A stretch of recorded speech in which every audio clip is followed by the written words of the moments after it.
जहां कभी दलदल था, आज वहीं भारत की सबसे महंगी डील साइन होती है। सुबह के 8 बजे हैं। बैंड्रा कुर्ला कॉम्प्लेक्स की चौड़ी सड़कों पर गाड़ियों की कतारें बढ़ने लगी है। कांच की ऊंची इमारतें पर सूरज की पहली रोशनी पड़ती है। सूट बूट पहने लोग कॉफी लेकर तेज कदमों से ऑफिस की तरफ बढ़ रहे हैं। आज बीकेसी मुंबई की ताकत का प्रतीक है, लेकिन कुछ दशक पहले यहाँ सिर्फ पानी था, कीचड़ था, दलदल था। किसी ने नहीं सोचा था कि बैंड्रा और कुर्ला के बीच में ये बंजर जमीन एक दिन भारत की आर्थिक धड़कन बन जाएगी। जब मुंबई अपने ही बोझ से टूटने लगी थी, 1970 और 80 के दशक की मुंबई एक भागती हुई मशीन थी। हर बड़ा ऑफिस साउथ मुंबई की ओर बढ़ने लगा था। नरीमन पॉइंट, फोर्ट, बल्लाड एस्टेट, हर सुबह लाखों लोग लोकल ट्रेन से भरकर दक्षिण मुंबई और की तरफ जाते थे और वही भीड़ शाम को वापस लौटती थी। ऑफिस स्पेस खत्म हो गई थी, एसेट आसमान पर थे और मुंबई बढ़ रही थी, लेकिन उसके पास जगह नहीं बची थी।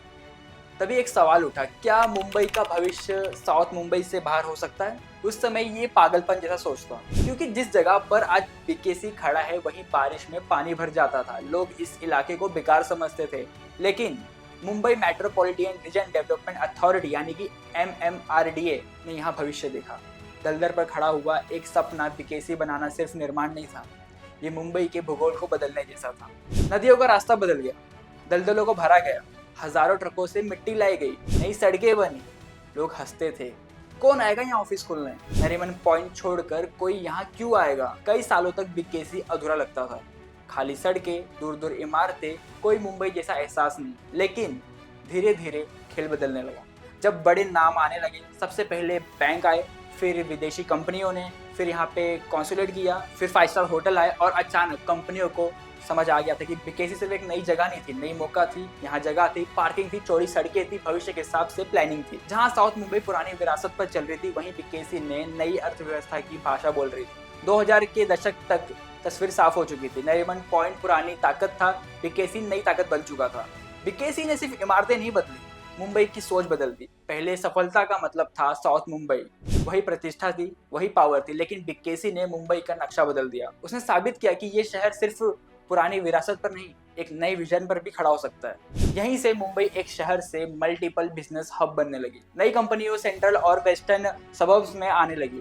रियल एस्टेट्स का खेल बदल गया। मेट्रो, फ्लाईओवर और नई इंफ्रास्ट्रक्चर परियोजनाओं ने की गति मिल गई। बीकेसी सिर्फ बिजनेस डिस्ट्रिक्ट नहीं रहा, ये एक नए भारत की तस्वीर बन गई। लेकिन बीकेसी की कहानी सिर्फ चमक नहीं थी, मुंबई की हर बड़ी कहानी की तरफ यहाँ भी विरोधाभास। इस विकास ने इलाके को चमकाया, उसी ने आसपास की जमीनों के दाम आसमान पर पहुंचा दिए। लग्जरी टावर्स के पास अब भी ऐसे इलाके हैं जहां लोग बेसिक सुविधाओं के लिए संघर्ष करते हैं, और शायद यही मुंबई की असली पहचान है। ये शहर कभी पूरी तरह से संतुलित नहीं होता, ये लगातार खुद को सुधारता, फैलाता और फिर इसे बनाता रहता है। इसलिए बीकेसी गेम चेंजर बना, क्योंकि उसने मुंबई की दिशा बदल दी। सिर्फ आर्थिक रूप से नहीं, भौगोलिक रूप से भी उसने शहर का सेंटर ऑफ पावर बदल दिया। मुंबई को सांस लेने की जगह दी और ये साबित किया कि सपने सिर्फ समुद्र के किनारे नहीं बनते, दलदल पर भी बनते हैं। बीकेसी पर कितना पैसा लगा था?